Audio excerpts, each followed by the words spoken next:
serve sa youth, sa young people. Walang iba kundi si Pastor Jade Somlan.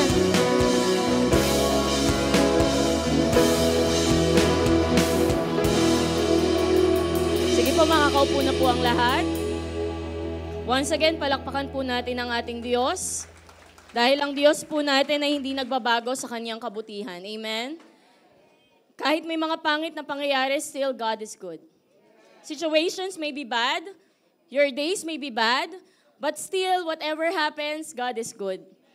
Kagabi po, someone texted me, Ma'am, hindi ko alam paano ko i-encourage yung mga life group ko sa youth na nasunugan kasi ang dami nila. And I just replied to her, still, sabi ko sa kanya, still show them the goodness of God. Sabi ko sa kanya, pakita mo pa rin sa kanila yung kabutihan ng Diyos. Na yes, sobrang nakakalungkot na maaaring wala silang bahay, pero at least may buhay. I never said na madaling masunugan. Sobrang hirap nun. Sobrang sakit nun. Pero, mas masakit kapag buhay yung nawala. Kaya palagi po tayong, mga kapatid, palagi po tayong tatayo, titindig sa katotohanan na may mga pangit na pangyayari sa buhay and that is normal. But never ever forget that whatever situations you may be in, anuman pong mga bagay ang nararanasan ninyo, ang kabutihan ng Diyos hindi nagbabago. Not just because there's a fire na nangyari, not just because someone died, not just because may mga pag-ulan, pagbaha, or may mga pangit na bagay na nangyari, ay naging salbahin na ang Diyos. That's just natural thing na pwedeng mangyari. Talagang may bagyo, talagang may ulan, talagang may baha. Ang apoy, kapag hindi nagamit sa tama, talagang nakakasunog at nakakadestroy. It's never God. Hindi kahit kailan ang Diyos ang may kasalanan, ang may gawa ng mga bagay na yun. Because last night while I was browsing and nagpapalakas, nagchat ako, nag-encourage ako sa mga nasunugan, nakita ko, Lord, grabing pagsubok naman to. Ganyan yung mga nababasa ko. But let's be settled as a New Life family na yung mga pangit na pangyayari po, hindi po yan galing sa Diyos. Never ginusto ng Diyos kahit nagkasala ka. Kahit you miss the mark. Kahit na parang feeling mo, hindi okay yung mga ginagawa mo. Never ginusto ng Diyos na mahirapan ka. Never gusto ng Diyos na ilugmok ka. Never gusto ng Diyos na masunugan ka para lang matuto ka. A good God will never do that. Ang mabuting Diyos, hindi po gagawin yon. Kaya let's all be settled right now that whatever things that will happen in our life, magkakaroon ng sakit, ng cancer, may kamatayan, may mga bagay na hindi mo kayang explain. Okay lang hindi mo kayang explain lahat ng bagay, pero ang mahalaga, alam ng puso mo anumang mangyari, mabuti ang Diyos. Mahalaga na alam ng puso mo na, Lord, anumang mangyari, hindi mo ko pababayaan. Lord, kahit anumang mangyari, kakampi kita dahil mahal mo ako. Amen. And of course, I want to thank my pastor, Pastor Herbie and Cher, for another trust po na ibinigay sa amin. Sabi po ni Paul Limwell when he preached last Saturday sa youth, isa sa pinakabagandang bagay na pwedeng ibigay sa iyo ng tao ay ang tiwala. Kasi yung pera napakadaling ibigay eh. Lalo kung marami ka naman, no? Mahirap lang yung ibigay kapag makunat ka pa sa beleko eh. Maraming bagay na pwedeng ibigay. You can just easily give your time. You can easily just give your smile to others. You can just easily give your effort. Pero alam niyo po, yung trust, hindi po yun madaling ibigay. Kaya pag may mga taong nagtitiwala po sa inyo, sobrang i-value, i-treasure niyo po yung trust na yun. Amen. Kaya Pastor Herbie, maraming salamat po sa trusteeism in an engagement speaking po right now. Ayan. Meron po akong isang tanong po sa inyong lahat.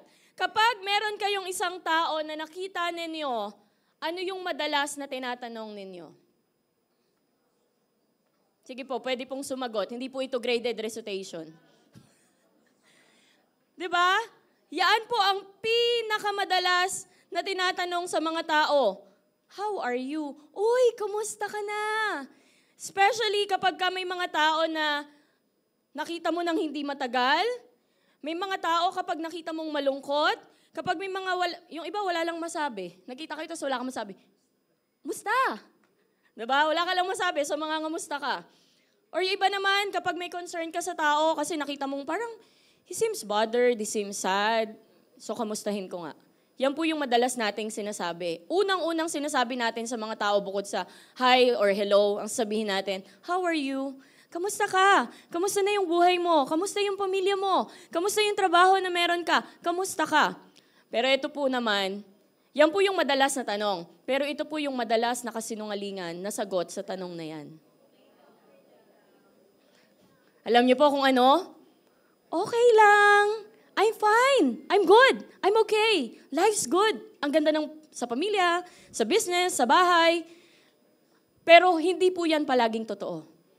Yan yung kasinungalingan na palaging sinasabi ng mga tao sa mga taong nangangamusta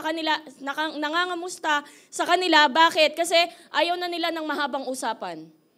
Kasi pag sinabi mo okay lang, okay, bye. Diba? Let's just go. Okay pala di wala na, cut na. Yan yung sagot natin kasi ayaw natin ng mahabang usapan. Yan yung sagot natin kasi hindi lahat gustong mag-open up. Kasi pagka in-open up ko sa'yo, baka bukas alam na lahat ng buong barangay. Kasi si Marites, si Marilu, si Marichu, Marisol. Kamag-anak mo yun, di ba? So ayaw na mag-open up. Pero kaya naman sinasabi nung iba na okay lang ako kasi nagpe-pretend sila na okay lang talaga yung lahat. Even if it's not. Kahit na hindi naman talaga. Pero alam niyo po ba na wala tayong idea minsan na yung taong katabi mo mismo, kahit asawa mo yan, sometimes, hindi talaga okay yan. There are times na merong lungkot na nararamdaman yan. Why? Kasi maaaring may sakit, may kamatayan, may hindi inaasahang pangyayari, may mga consequences. Dumadaan sila sa consequences sa mga pagkakamali nila. Or may mga bagay na nilikha yung ibang tao sa kanila na nagbibring ng sadness sa kanila. Or minsan, bad days lang talaga. May mga araw po ba kayo na gano'n na wala namang pangit na nangyari pero pag gising mo, hindi mo ma-explain, malungkot ka lang talaga? Pag gaganon po, subukan niyo pong kumain, baka gutom lang po kayo. Minsan gutom talaga, pero minsan talaga may mga times na parang gigising ka lang, parang sobrang bigat, parang sobrang lungkot. Kanina, lalo sa first service, sabi ko kay pastor, ay alam mo ano pa yung mas nagpapalungkot sa atmosphere? Kasi ang gloomy ng weather. Grabe na yung nangyaring sunog kagabi. Tapos ang dami nating mga kapatid na wala kasi nga mga nasunugan sila. And we understand, of course, kung wala sila sa church. Pero tapos makikita mo pa yung panahon, ganun. Yung parang sinasabi ng matatanda, nakikiiyak yung langit. Diba? Kaya parang lahat so parang hindi palagi palang okay. And it's okay na hindi po palaging okay. Amen. Alam niyo po ba, according sa studies, there are 332 million people who are depressed or extremely sad nowadays. Can you imagine that number? 332 million. All around the world, ang mga taong depressed, malungkot, may nakakaranas ng sobrang kalungkutan. Pero wala pa po sa number na yan, yung mga hindi naman nagpa-check up. Yung mga hindi naman clinically diagnosed, wala pa po sa number na yan. Baka pag sinama dyan yung mga taga-Tondo, mas dumami ang number na yan kasi yung mga Tondo, napakataas lang ng resilience natin eh. Sobra, di ba? Makikita mo na sunugan ngayon, pero bukas makikita mo habang kumukuha ng mga bakal-bakal na natira, ginagawang espada yung naglalaro, di ba? Merong nabaha, anong ginawa? Aba, nag-swimming sa baha. Sa atin lang yun. Sa ibang bansa mangyari yun. They're really devastated. Pero sa Pinas, nagkabaha, nag-swimming sa baha. Nagkasunog, kinuha yung mga bakal, binenta yung bakal. Ginawang pera. Sobrang taas lang ng resiliency natin talaga dito. And syempre, dahil din sa tulong ng Diyos. Pero kung totoo lang po, sobrang daming mga tao ang malungkot ngayon. Tingnan mo yung katabi mo.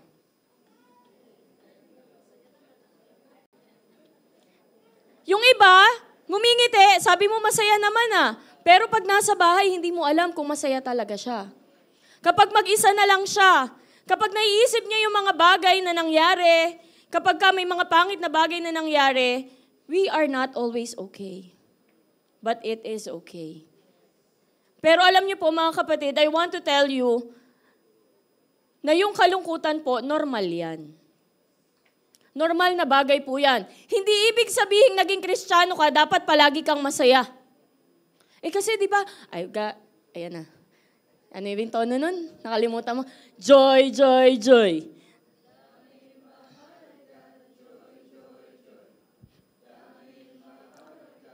Sige, kanta na lang po tayo. Di ba po? Kasi parang iniisip natin, ay hindi, kapag dapat kilala mo si Jesus, dapat hindi ka nade-depress.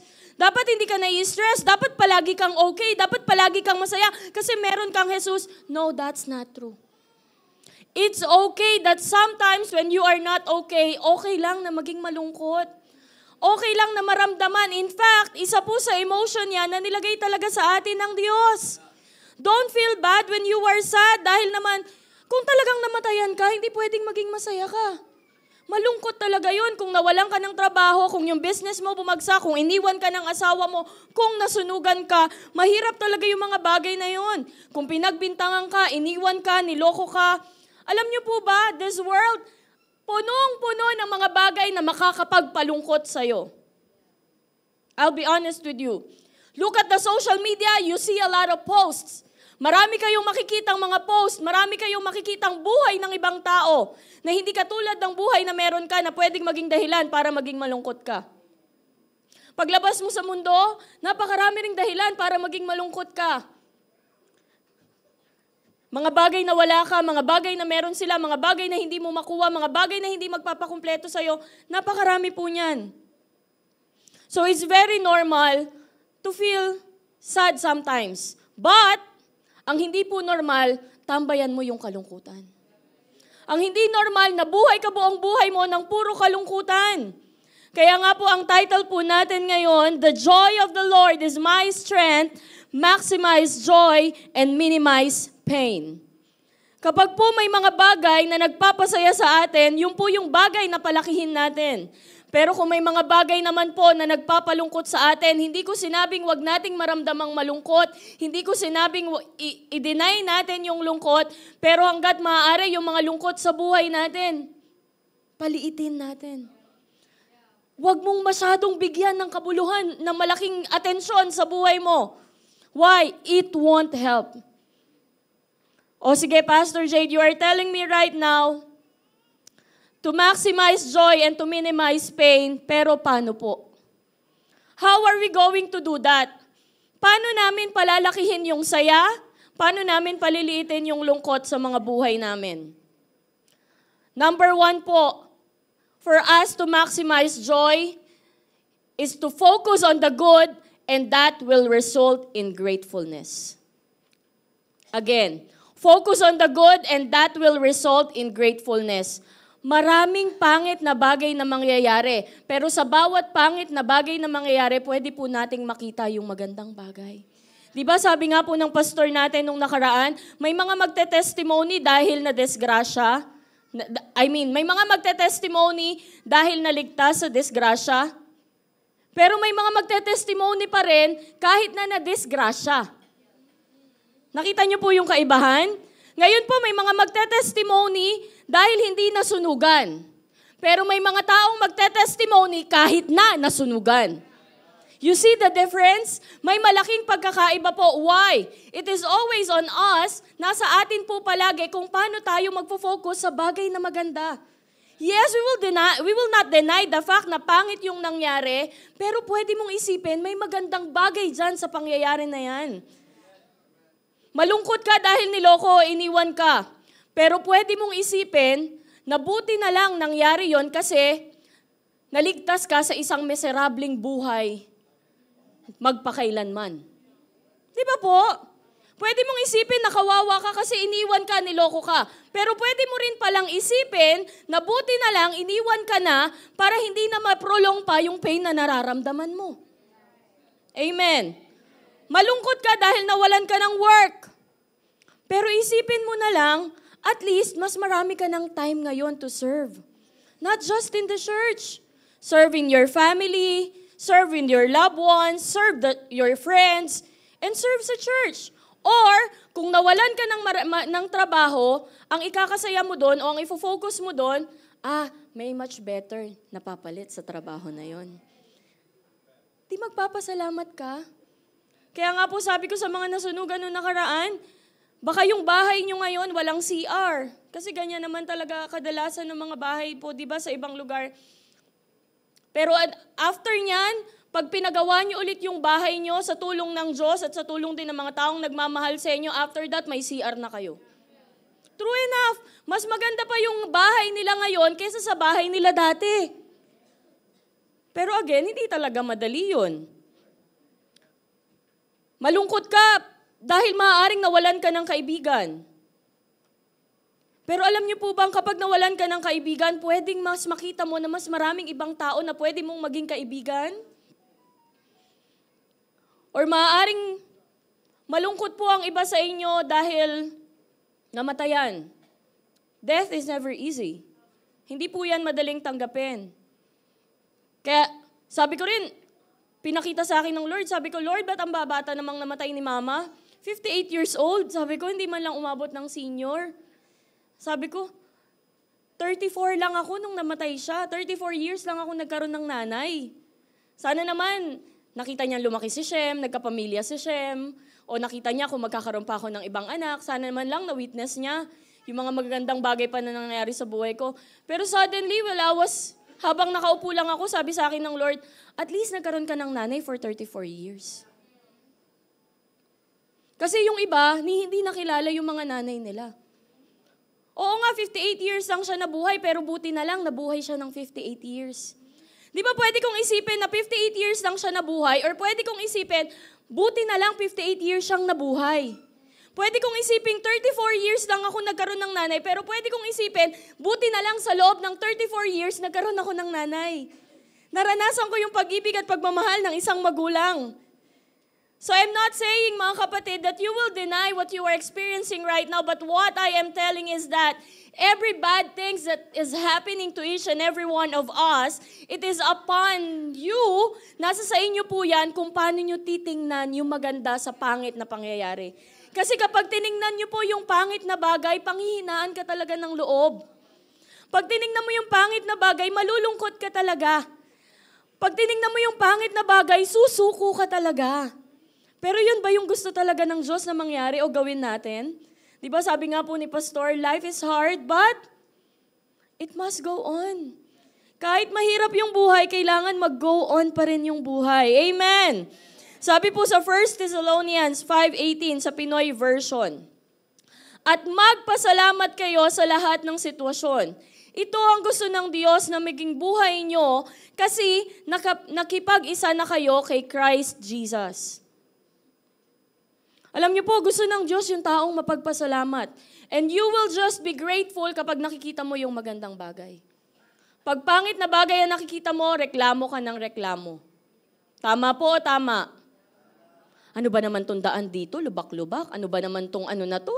Ano ba tong mukha nung kapitbahay ko? Gusot-gusot. Ano ba naman tong... Yung lahat na lang nirereklamo mo. Kapag... Yung mga taong mapagpasalamat, sila po yung nakikita yung magagandang bagay kahit sa maliliit na bagay. Amen. Kaya para po palakihin natin yung joy sa mga buhay natin, number 1, focus on the good. I'm not saying deny yung mga hindi magagandang nangyari, pero ang sinabi ko, i-focus po natin yung magandang bagay. Actually, kagabi talaga, PT, di kami halos makatulog talaga. Siguro natulog ako ng 2 a.m. Kasi nagpe-pray ako tapos chinachat ko yung mga taong alam kong nasunugan. Tapos ang pinakamalungkot pa, isa sa malungkot na nangyari, yung church po natin doon, yung Bahay Pag-asa na naging every Saturday, daang-daang mga kabataan yung tinuturuan, mga bata. Every Friday, mga kabataan. Tapos yung isang service po natin doon ginaganap. Really, it's a place na talagang ginagamit ng Diyos. Then suddenly, napapasa sa amin yung picture na unti-unting nasusunog yung Bahay Pag-asa. Ang pangit naman talaga ng bagay na yun, di ba? Nakakalungkot naman talaga. Pero alam mo, PT, ano yung nakita kong maganda dyan? Nasunog yung Bahay Pag-asa, pero yung pag-asa sa puso ng mga tao hindi nasunog. Pwedeng yung facility nasunog. Pero yung hope that is inside of the hearts of the people, how will you burn that? Paano mo tatanggalin yon? Hindi mo matatanggal yon. In fact, Sabi kagabi ni Russell, kasi sila yung nag-rescue doon, sabi ni Russell, Ma'am, alam mo, pinalabas una ni Pete yung mga gamit, kahit malayo pa yung sa building 2, pinalabas niya yung malalaking kaldero. Tapos pinalabas niya yung malalaking kalan. Alam niyo po kung bakit? Kasi right after the sunog, mag-feeding tayo doon sa mga nasunugan. Nasunugan na tayo sa Bahay Pag-asa. Pero ang iniisip pa rin ni Pastor Tommy, ilabas niyo agad yung mga para makapag-feeding tayo, yung mga kawali natin, yung mga kawan natin, para makapag-feeding tayo. Paano hindi magandang bagay na makikita mo yung, di ba? Can you imagine someone who needs help others? Paano hindi ka, grabe yun. Hindi iniisip yung ilabas natin yung personal na gamit, ilabas natin yung inunang ilabas yung mga things para makatulong sa tao. Paano tatanggalin ng sunog yung pag-asa na yun? Paano tatanggalin ng sunog yung love na meron yung pastor natin doon? Paano tatanggalin ng sunog, i-burn ng sunog yung fire that is inside his heart? So yes, it's a bad thing that Bahay Pag-asa was burned down, but the hope of the people, the hope that is inside their hearts, it will not burn down. Hindi yun maaalis, hindi yun matatanggal. And that is a good thing. Di ba ang sarap maisip noon na may mga tao palang ganon? Uunahing isipin yung iba kesa yung sarili. May mga tao palang ganon. In a world that is full of selfishness, in a world that is full of ako muna, yung pangangailangan ko muna, yung nararamdaman ko muna, yung ako muna. In a world full of that, meron palang mga taong ang iisipin, yung iba muna, yung pang-feeding, yung mga bata, yung gamit sa church, yung may mga tao palang ganon. Can you imagine that? And that's the good thing. Yung puso, nare-reveal talaga. Nasunog yung Bahay Pag-asa, pero yung mga kapatid natin doon, nakita natin, kahit bumabagsak na yung mga nagde-remind na nga si GM alis na kayo dyan, please evacuate, keep yourself safe. Nagpapaalalahanan tayo sa isa't isa. Pero alam mo yun, kahit na may panganib sa buhay, pinipilit na, yung mga kawa, ilabas para right after the feeding, luto tayo. Siguro kung wala tayong place, kahit dyan sa isang gilid. And that's a good thing. Nare-reveal yung puso ng mga tao. Sa gitna ng problema at pangit na bagay, the heart will always be revealed. Malalabas yung puso. So Bahay Pag-asa is now burned, pero 101% sure, the next Bahay Pag-asa that we will have is much better one. It will be much bigger. More people will be catered, more lives will be changed on that place. And it will be used mightily by the Lord. Amen. And how are we going to maximize the joy? Always choose joy. Piliin niyo po laging maging masaya. Sabi po sa 1 Thessalonians 5:16 sa Pinoy version, lagi kayong maging masaya. Period. Wala pong sinabi diyang, lagi kayong maging masaya pag sahod na. Lagi kayong maging masaya kapag may bago kang cellphone, pag naano mo yung iPhone 17 Pro Max, may bago na. Lagi kayong maging masaya kapag sinagot na kayo ng nililigawan nyo. Lagi kayong maging masaya kapag nakabili na kayo ng bahay. Meron po ba? Wala. Sabi lang po dyan, basahin po nating sabay-sabay. Alam niyo po kung bakit ang kasiyahan pinipili yan. You will always choose it. Kasi napakaraming bagay talaga na magpapalungkot sa'yo, but it's upon your decision to stand on the joy that the Lord has in your heart. Yun po yun. Palagi pong pinipili yan at after mong piliin, pagdedesisyonan niyo po yan. Yung pagiging masaya, pinagdedesisyonan niyo po yan. I'm not questioning those people who are depressed or heart goes to them. Pero alam niyo po, pinagdidesisyonan at pinipili po yan ang pagiging masaya. Amen?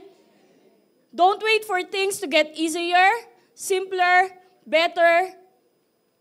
Why? Because life will always be complicated. Learn to be happy right now, otherwise you'll run out of time. Kapag po hinintay nyo na yung buhay maging maayos, walang problema, lahat ng bagay nakukuha mo, walang pagsubok, walang challenge, Kapag inisip nyo po na magiging masaya lang kayo kapag lahat ng bagay sa buhay nyo maayos, hindi po mangyayari yon.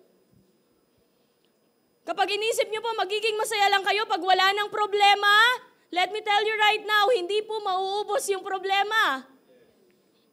Kapag inisip nyo po, nasasaya lang kayo kapag maayos ang lahat, people, you are wasting your time. Why? Life will always be like that. Ganon talaga ang buhay. There will always be conflict. Palaging may mga challenges. Sabi nga ni Pastor, di ba, life is a series of problems. Kaya kung hihintayin mong lahat muna, okay yung business, okay yung family, okay yung health, okay yung ibang tao, okay yung church, okay ka, tsaka ka magiging masaya, you will never be happy. Why? Every time, meron talagang mga bagay na mangyayari na hindi mo inaasahang mangyayari. Kaya ang gagawin mo sa mga panahon na yon, kahit may mga bagay na nangyayari na ganon, you will always choose joy. Choose happiness. Paano po natin palalakihin yung mga joy sa buhay natin? Piliin po natin. Kapag po hindi nyo feel umattend ng church, you still attend church. Pag hindi nyo feel mag-worship kasi hindi okay ang lahat, you still worship. You still raise your hands. Kapag hindi mo feel na mag-show up, you still show up. Kapag hindi mo feel na ngumiti, you still smile. Why? You will always have to choose that. Kailangan nyo pong piliin yon para hindi ka mamuhay sa kalungkutan, piliin mong iwanan yung kalungkutan. Okay lang yun, ma-feel mo for a while. Of course, may namatay. Of course, may nasunog. Of course, may nawala. Talagang ma-feel mo yun. Pero hindi pwedeng maninirahan ka na doon. Hindi pwedeng nandun ka na lang. Hindi pwedeng 10 years na malungkot ka pa din. Why? Mga kapatid, ang ikli lang po ng buhay. Tapos pipiliin mo pang maging malungkot palagi. Ang ikli na lang ng buhay, pipiliin mo pang laging galit. Ang ikli na lang ng buhay, pipiliin mo pang laging nakasibangot. Tingnan mo yung katabi mo. O, di ba biglang umiti? Ang ikli na lang ng buhay, pipiliin mo pang palaging pag-isipan ng masama yung kapwa mo. Ang ikli na nga lang eh. Life is short, so live it well. Maikli pala, edi buhay natin ng maayos. Not perfect. Hindi mo mabubuhay ng perfect kasi palagi kang magkakamali. Pero at least, i-live mo ng well. I-live mo yung buhay mo ng maayos. Amen. Malungkot po tayo, yes, for a while. Ramdamin lang natin yung pain. And then after that, let's move on in life. Let's stand up. Why? Life must go on. Life will not wait for you. Baka akala nyo po, hihintayin kayo ng buhay. Baka akala nyo po, dahil malungkot kayo, titigil yung mundo sa pag-ikot. Baka akala nyo po, porque hindi kayo okay, all the people will stop with their lives just because you're not okay. No! Life will not wait for you. Other people will not wait for you. The world will not wait for you. It will still go on. So what you're gonna do? Ano yung dapat mong gawin? Choose joy. Hindi po tao yan, ha? Baka hanapin nyo, choose joy daw. Saan ba si Joy? Piliin, sabi mo sa katabi mo, kapatid, kahit mahirap ang buhay, piliin nating maging masaya. Amen. And this is naman po yung, how are we going to minimize the pain? Yung pain po, it is inevitable. Hindi po natin maiiwasan yan. Masasaktan talaga tayo dahil maaaring, of course, we have emotion. Masasaktan talaga tayo kasi maaaring may ginawa yung ibang tao, sinasadya man nila o hindi. Or baka may nagawa ka. Pwede din naman yun na kaya ka nasasaktan kasi ikaw yung may gawa. Pwede yun. Pero alam niyo po, kung paano natin palilitin yung pain into our lives? Release and forgive. Sabihin niyo po sa katabi mo, release and forgive.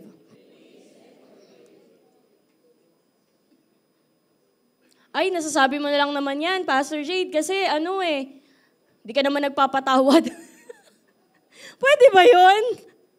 Pwede ba yun? There are a lot of people who wronged us. Maraming tao yung pwedeng gumawa ng hindi maganda sa'yo. Maraming tao yung pwedeng mag-isip ng masama sa'yo. Maraming pwedeng masabi yung mga ibang tao. Meron pong isang mag-asawa na meron silang kabayo. May pupuntahan sila at inaakay nila yung kabayo nila. Sabi po nung may nakakita sa kanila, tignan mo tong mag-asawa na to, may kabayo, ayaw sakyan. O so ginawa po nila, sinakyan nung lalaki. Yung babae sabi niya, sige dito na lang ako, pahinga lang ako. Ano lang ako, yung gagabay lang ako sa inyo. May nakakita na naman po sa kanila. Sabi po sa kanila, tignan mo naman tong asawang lalaki na to, napaka-ungentleman. Yung asawang babae, naglalakad, siya nakasakay sa kabayo. O ginawa po nila, sumakay po silang dalawa sa kabayo. May nakakita na naman po, tignan mo tong dalawang to, walang awa sa hayop. Hirap na yung likod ng kabayo, yung backbone, nakaganon na. Dalawa pa silang nakasakay. Bakit hindi na lang isa? Tinginan yung mag-asawa, kamot ulo sila. Ano yung gagawin natin? Nung hindi natin sinakyan, may nasabi. Nung yung lalaki yung sumakay, may nasabi. Nung sumakay tayong dalawa, may nasabi. Alam niyo po kung ano na lang ginawa nila? Sila na lang po ang nagsakay sa kabayo. Pinasan na lang po nila yung kabayo. Oh, what's my point? Whatever you do, people palaging may masasabi. Gumagawa ka ng mabuti, may masasabi yung tao. Kaya lang naman may nakukuha kasi yan sumasahod kasi dyan yan kasi ganito yan, kaya niya ginagawa yan. Pag wala kang ginawa, may masasabi din po yung mga tao. So ano pong ibig sabihin? Basta gawin mo na lang kung ano yung tama. At magpatawad ka. Kapag po hindi tayo nagpapatawad sa mga tao, alam niyo po, yung pain sa buhay natin, pinalalaki lang natin. Yung halimbawa, wala namang alam yung tao, nagalit ka sa kanya, tapos may nagawa siya, kita mo, inis na ba ako? Napatingin lang pala, tapos umalis ng tingin. Hindi ka naman inis na ba? Sabi mo, kita mo, inis na ba ako? Yung kahit mga simpleng bagay na ginagawa ng tao na wala namang kahulugan, dahil galit ka, dahil offended ka, nagkakaroon ng kahulugan. Tama po o tama? Kita mo, hindi ako pinansin. Yung pala, bulag lang, malabo mata, di ka nakita. Di ka agad pinansin. Kita mong sagwa talaga ng ugali o may kausap na iba, ako pinag-uusapan yan. Paano mo naman nalamang ikaw? O anong ginagawa mo sa sarili mo? You are just maximizing the pain. Pinalalaki mo lang yung pain na nararamdaman mo. Kaso nga, ang ikli lang ng buhay para sa mga bagay na yan. Tignan niyo po, sabi ko sa notes ko, holding grudges hurts you more than others. Baka akala niyo po kapag may tinatago kayo, kinikim-kim kayong sama ng loob, sinasaktan niyo yung ibang tao. Baka akala niyo po, ang nahaharm niyo kapag nagkikim-kim kayo ng sama ng loob, yung ibang tao, kung kanino ka galit, siya yung nahaharm mo. Hindi po. When you are holding grudges sa others, ang sinasaktan mo yung sarili mo. Kasi ikaw yung hindi makapagsaya. Ikaw yung walang peace. Ikaw yung inis na inis, bisit na bisit. Ikaw yung hindi makatulog sa gabi. Ikaw yung isip ng isip. Pinag-uusapan ba nila ako? Galit ba sila lahat sa akin? Alam mo yun, hindi mo na-enjoy yung pagkain, hindi mo na-enjoy yung pagtulog, hindi mo na-enjoy yung bakasyon. O mga kapatid, para po paliitin natin yung mga pain sa buhay natin, release and forgive. I'm not saying agad-agad. I'm not saying madali. I'm not saying. Pero katulad po ng joy, ang pagpapatawad, pinipili yan. If you want a happy life, matuto po tayong magpatawad. Why? Marami kasing taong makakasakit sa atin. At marami ka ring taong masasaktan. Sinasadya mo man o hindi. Why? Imperfect kasi talaga tayo Kasi kahit nagawin mo yung best mo, best sa'yo, pero hindi best sa iba. Diba? Standard sa'yo, pero hindi standard sa iba. Why? Kasi iba-iba talaga tayo So kung ihintayin mo na, come on, naiintindihan po ba natin yung sinasabi ko? Life will be like that. There will always be people na hindi ka magugustuhan. Sinabi ko nga po kay Shemaya yun, Shemaya, there will be people, hindi lahat ng tao mamahalin ka. There will be people who will not like you, and Shem, it's okay. Sabi ko sa kanya, it's okay. But still, you'll do good to them. Pero wag mong anuhin yung buong buhay mo just because ayaw nila sa'yo. Kung ayaw nila, wala kang magagawa. Ayaw nila eh. Ganun talaga eh. Pero still, gawin mo yung tama. Still, gawin mo yung mabuti. Still, gawin mo yung karapat-dapat. And then, just live your life. Amen. Kaya mga kapatid, New Life Tondo, nanay, tatay, church, not all people will like you. Hindi po lahat ng tao magugustuhan kayo. Hindi pag may suot kayo na bago, lahat nagre-rejoice. Yung iba gustong apakan yung bagong sapatos mo. Yung iba naiinggit. Nakabili ka ng sasakyan, nakabili ka ng motor, nakabili ka ng e-bike. Hindi lahat magiging masaya sa'yo, but it's okay. You just release and forgive anyway. Kasi pag po inipon nyo lahat ng mga sakit na yon, yung pain na nararamdaman mo inside, it will manifest outside. What do I mean by that? Pag inipon mo lahat ng pain, hindi niya ako gusto, hindi na nila ako mahal, pinagpalit nila ako, iniwan nila ako. Pag kinuha mo lahat yon, lumaki ng lumaki sa loob mo, kinapos ng laway, sorry po. Okay lang. Mag-aano po lahat yun sa, after you, inipon mo lahat sa loob, lalabas sa physical mong katawan. Magulat ka, ba't ang laging ang sakit ng ulo ko? Ba't laging ang sakit ng bewang ko? Sex bomb ka pala. Laking sex bomb ka pala. Bakit palaging masakit yung tagiliran ko? Pag po palaging may masakit sa inyo, baka kasi yung lahat ng pain iniipon mo sa dibdib mo.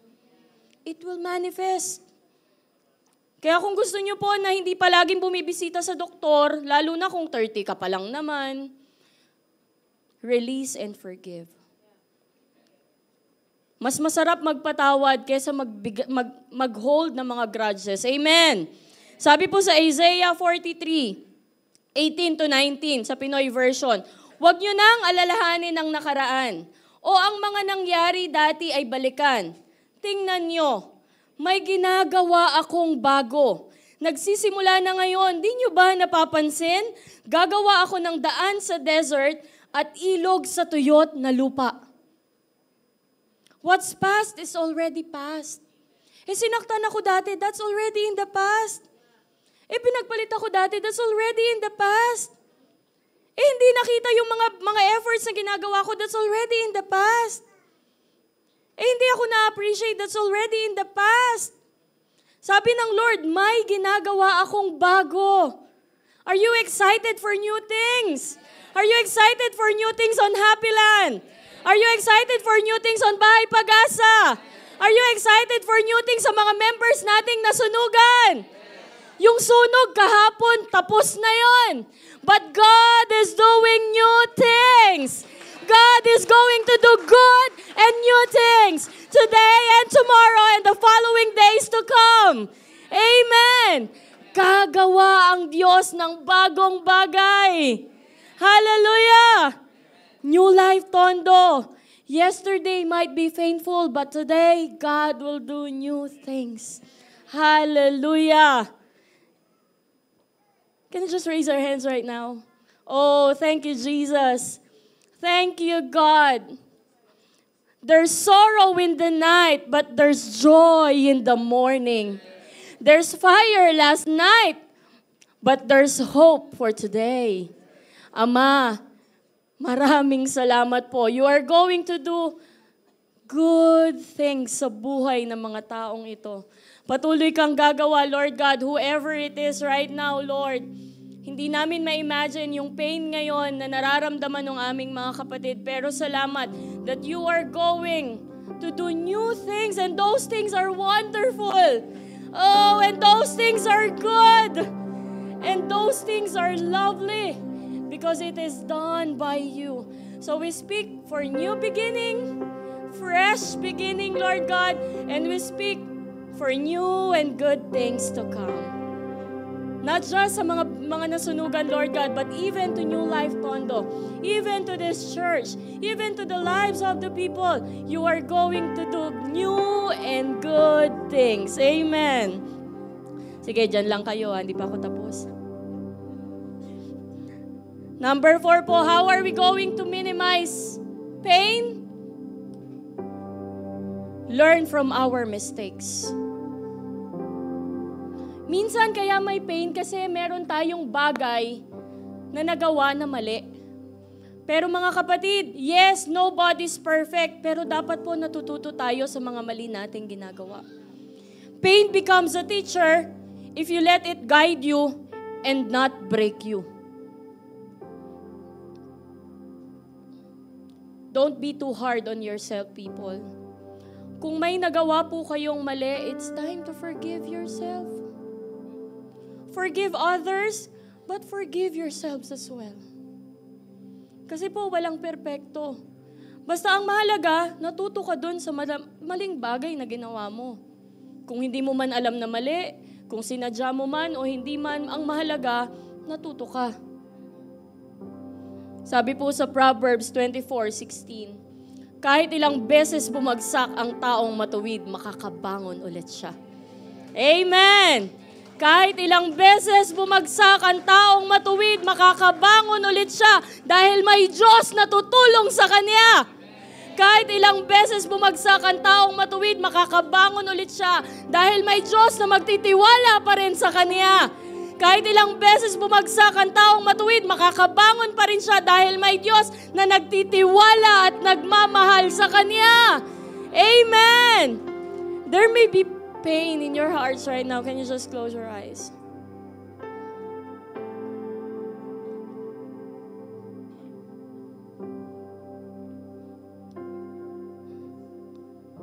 I know some of you are not okay. I am not okay. Some are not okay. There's a pain in your heart right now. But let me tell you right now, mga kapatid, don't ever think that in those pain, God is absent. Don't ever think, wag niyo pong isipin na walang nakakakita sa mga pagluha mo sa gabi. Wag mong isipin na walang nakakakita ng mga pain na pinagdadaanan mo. Wag mong isipin na walang nakakakita kapag sinisisi mo yung sarili mo. Wag mong isipin na walang nakakakita kapag nakatulala ka sa isang tabi thinking, ano yung nagawa mo? Because in the middle of the sadness and the loneliness that you have, while you are not okay, God is there. Nandyan ang Diyos. Kasama mo ang Diyos.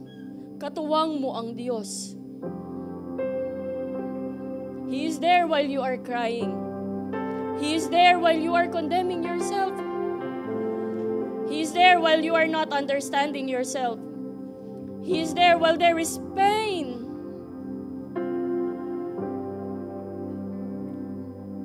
He is there when you feel lonely. He is there pag feeling mo mag-isa ka.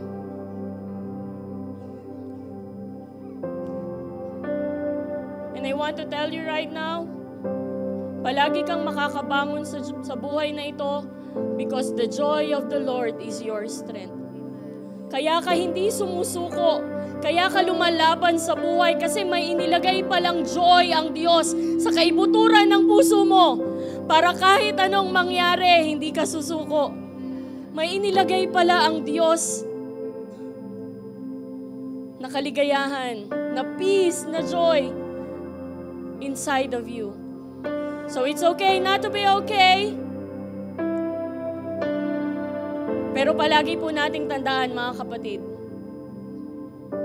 God is with you. While you are not okay, God is with you and He still loves you. Mahal ka pa rin ng Diyos. Kahit hindi ka okay, kahit nagkamali ka, kahit nagkasala ka, kahit may mga bagay na gawa ka na hindi naman dapat, He is still there and He loves you. Can you just stand up right now? 'Cause I've got Joy in the morning, joy in the evening. You keep me dancing in every season. Whatever comes tomorrow, I've got joy. 'Cause I've got joy in the sunshine, joy in the rain. You keep me dancing again and again. Whatever comes tomorrow, I've got joy. Di ba madaling magpuri sa Diyos pag masaya ka? Di ba madaling magpuri sa Diyos pag lahat ng bagay na nangyayari sa buhay mo is okay? Pero pag may sakit, pag may karamdaman, pag may problema, pag may sakunang nangyari, that's never, minsan ayaw nating magpuri sa Diyos. Pero right now, we will decide. We will choose joy. Pipiliin natin ngayon na, Lord, kahit umiyak ako kagabi, pipiliin kong magpuri sa'yo. Lord, kahit may mga kapatid kami na nasunugan, pipiliin kong magpuri pa rin sa'yo. Lord, kahit may pangit na nangyari kagabi, pipiliin kong magpuri pa rin sa'yo. Lord, kahit na may sakit, pipiliin kong magpuri pa rin sa'yo. Lord, kahit na may problema, pipiliin ko pa rin magpuri sa'yo. Lord, kahit hindi ako okay, pipiliin ko pa rin magpuri sa'yo. Dahil habang pinupuri kita, ikaw ang gumagawa ng paraan, ikaw ang gumagawa ng solusyon, at ikaw ang nagbibigay ng kalakasan. Hallelujah! got joy, joy, joy. Down in my heart I got joy, joy, joy. Down in my heart I got joy, joy, joy. Down in my heart, hallelujah. I got joy, joy, joy. Down in my heart I got joy, joy, joy. Down in my heart I got joy, joy, joy. Down in my heart, hallelujah. Oh, last one more time. I got joy, joy, joy. Down in my heart I got joy, joy, joy. Down in my heart I got joy, joy, joy. Down in my heart, hallelujah. Mga kapatid, ang pagtitiwala sa Diyos, palaging pinipili at pinagdedesisyonan yan. Ang paniniwalang mahal ka niya kahit may pangit na bagay na nangyari, pinagdedesisyonan yan. Ang pagtaas ng kamay, kahit habang nasasaktan ka, pinagdedesisyonan yan. Ang pagpupuri sa Diyos sa kabila ng mga pangit na bagay, pinagdedesisyonan yan.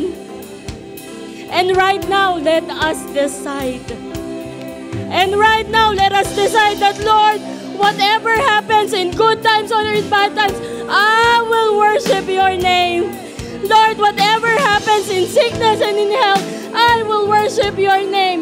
Lord, whatever happens in joy and in sadness, I will worship your name. Amen. Because when we worship, God is doing something that you cannot do. God is doing miracles. When you are worshiping, His rain is being poured down. And His rain, alam niyo po kung ano yung ulan ng Diyos? Ang kasama nun, pagpapala. Ang kasama nun, kagalingan. Ang kasama nun, kagalakan. Ang kasama nun, pag-ibig. Amen.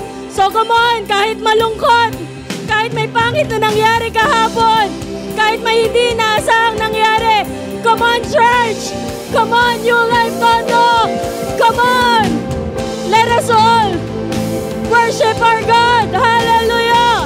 Oh, come on. I got joy, joy, joy. Down in my heart I got joy, joy, joy. Down in my heart I got joy, joy, joy. Down in my heart, hallelujah.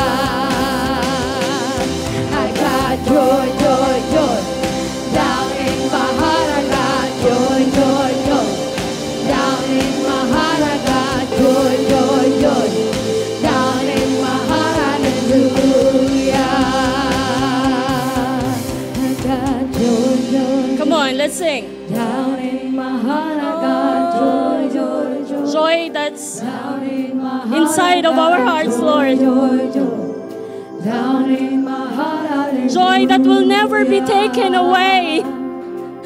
Oh, the kind of joy that only comes from you. A joy that is incomparable. A joy that is not, hindi kayang dalhin ng mga material na bagay.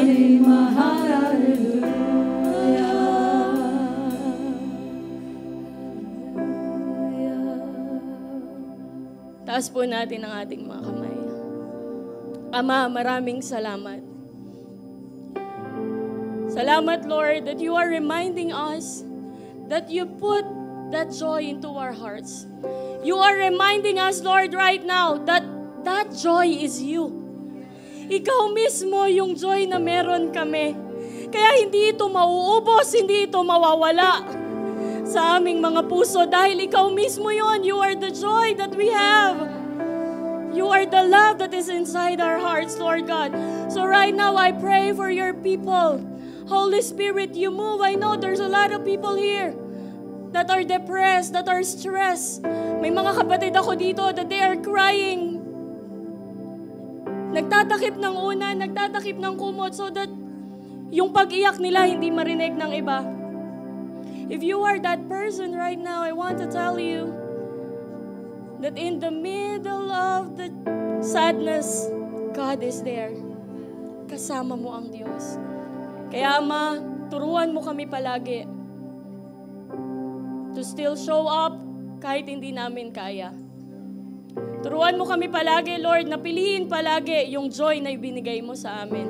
Turuan mo kami, Ama, na may pangit na mangyayari kahapon pero babangon kami ngayon. May pangit na nangyari kahapon pero magpupuri kami ngayon. May pangit na nangyari kahapon pero hindi magbabago ang kabutihan mo sa aming mga buhay, sa aming mga puso. Palagi mong ipaalala sa amin ang bagay na iyan para kahit anong bagay ang maranasan namin, palagi kaming hindi mag-give up. Maraming salamat, Ama, and I just speak the joy of the Lord to be upon you today. Whatever it is that is weighing you down, whatever it is na nagpapahirap sa'yo, whatever it is na nagpapabigat sa puso mo, I am right now speaking the joy of the Lord to be upon you. I am now speaking the spirit of joy to be upon you. I right now speak that you will continuously have that joy in your life and it will not be taken away from you because that joy is none other than Jesus in your heart. So we will always have the reason to smile, to laugh, to celebrate life because you are a good God. We always have the reason to enjoy life because we have Jesus in us. Maraming salamat, Ama. Maraming salamat, Jesus. Maraming salamat, Espiritu Santo. Napakabuti mong Diyos. In Jesus' name we pray.